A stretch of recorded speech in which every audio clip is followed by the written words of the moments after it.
Hi there, today on Typical Books we're going to be talking about The Devil's Promise by Celso Hurtado.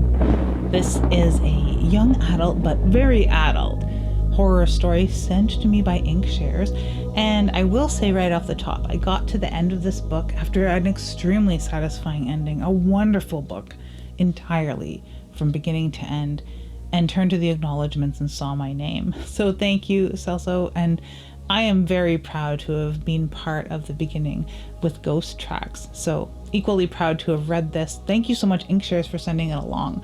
So yeah, super thanks to everyone involved. If you're interested in the author, I do have a short interview that was on my show last year when Ghost Tracks came out, or was it the year before? An award nominated and winning author who wrote one of the coolest YA entries I've read in horror in quite some time, because I normally don't read a lot of YA except when it really speaks to me and it's dark, extremely dark, and maybe something that is almost a bit much, I think, for middle grade audiences, or young adult audiences rather. It's very scary. It is very real, and it gets very dark, and the characters are written so starkly. And I find that sometimes with young adult books, a part of what makes them YA is that they aren't written very close to the heart. They don't cut close to the bone, and they don't talk about really realistic things.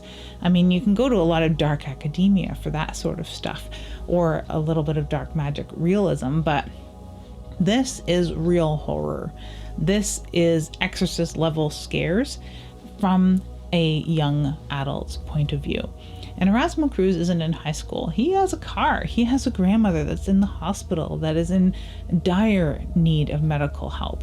And that is all very real and scary as far as the undercurrent of things that go on. And I don't know why this car feels like a horror element, except that it's rundown and they talk about his rundown car. But, you know, some really real adult horror going on there. Yeah, Erasmo Cruz is a paranormal investigator who's sort of going it on his own in this one. He has lost touch with friends in the previous book, and he is taking on jobs and not doing the best job of it, because there are either jobs that seem simple that he's flubbed at the very beginning of the book, or at the end we realize that he is probably bit off a little more than he can chew with the job that he takes in this one, the main job. It is a very interesting book. I love the cover. I love the use of the crucifixes as much as I did with the beginning of Ghost Tracks.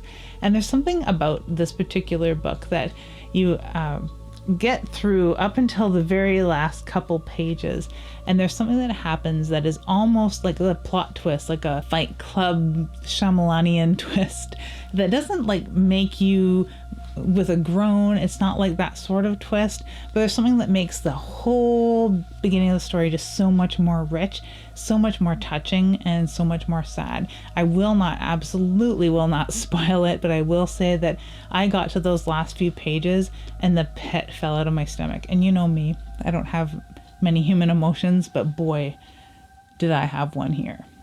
Very touching, wonderful book. So yes, what drew me to read it, of course, was this legacy that I have had from reading Ghost Tracks, and very curious to see what happens with Erasmo, and of course Celso Hurtado's writing capabilities, growing every book, I swear. Really well written, and this touches on a lot of things that I really like.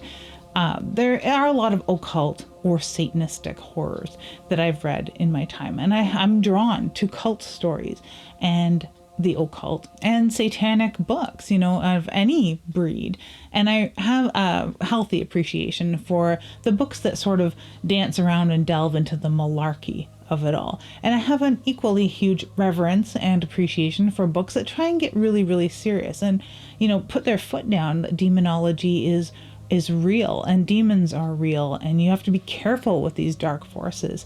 And you got the OTO, or the Rosicrucians, on one end, and you've got like your Anton LaVey's on the other. And then there's that gray area where these things meet, where you have your carnival barkers and your real true sigils, and that sort of stuff. That gray area is where Erasmo Cruz lives. As a paranormal investigator, he fends off the people who don't really have a supernatural or demonic problem. They don't have a paranormal problem. It's not ghosts, it's not demons, whatever they think it is. He has a skeptic's eye when he goes into these things, but he's got the skeptic's eye like John Constantine does, and knows what he's dealing with when he's got the real deal, or the tiger by the tail, so to speak. So he goes to other people in the community who are much more knowledgeable than he is. So he leans on this one wise woman who has a young girl that is training with her, a young relative, a niece, I suppose, named Vero, who is really reluctant and thinks it's all malarkey, but tags along with him because she's ordered to, and she's there being trained to be a healer or a white witch of whatever sort. Later on in the book, you see she's not all that she seems to be, but in the beginning, she is that really great, crusty sort of sidekick that he needs. He had it in Rat, his friend from the previous book. And Rat is mentioned throughout this book, and I really love the build up to the larger story that is going on here. There is that dark thread of what is going on with his grandmother, who has been dying of cancer from the previous book and is hospitalized in this.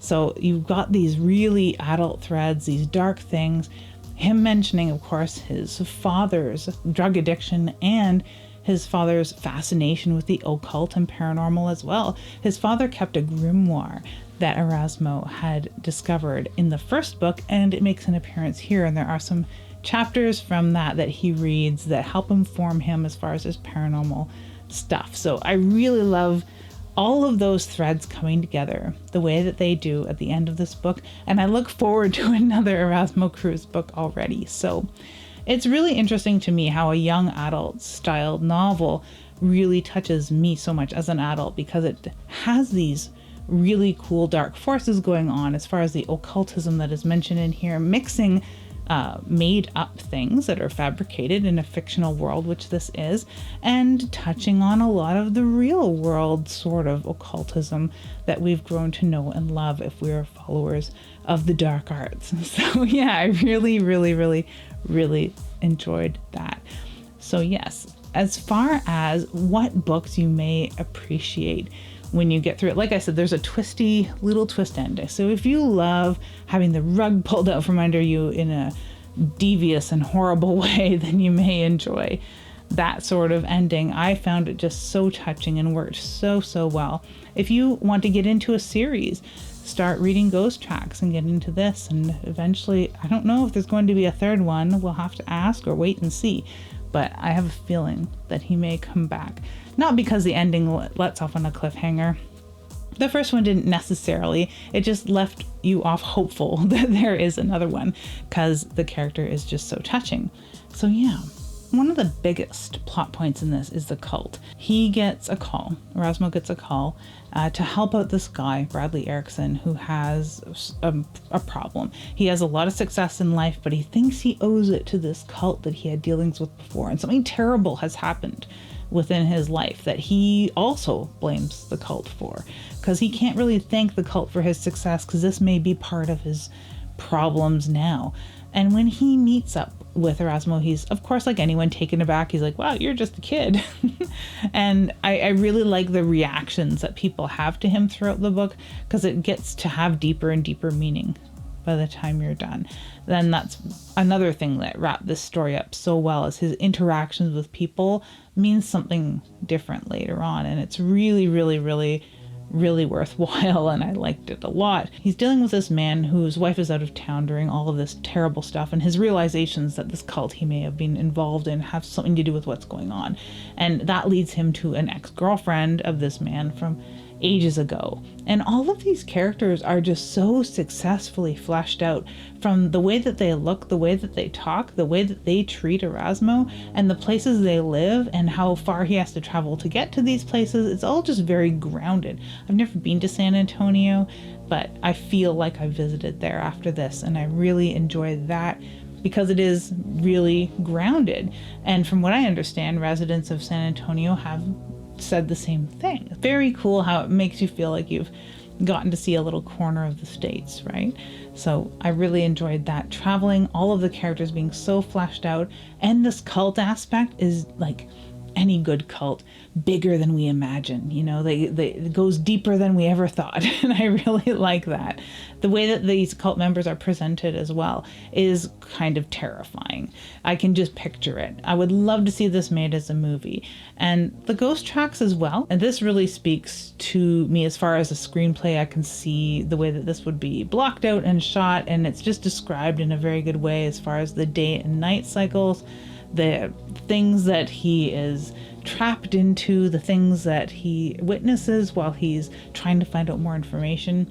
Just all very scary and told from a really good point of view. So yeah, if you are interested in some good YA stuff, regardless of your age, I would highly recommend The Devil's Promise and The Ghost Tracks, because they do kind of go together. You could read one without the other because there is a little bit of backfill as far as the story here, so you could pick up The Devil's Promise. I just recommend picking them both up though. But it is a little bit harsh as far as mentioning of drug use. It, of course, as far as content, has fairly heavy mentions of drug use, more so in the Ghost Tracks. A lot of really cool satanic imagery going on in here, and demonic imagery as well. So yeah, enjoyable stuff. Have you read The Ghost Tracks? Or, of course, The Devil's Promise? It's out October 3rd. If you've already read it, let me know in the comments below. Thank you so much to Celso for sending this along, and you for watching. Have an ooky, spooky day.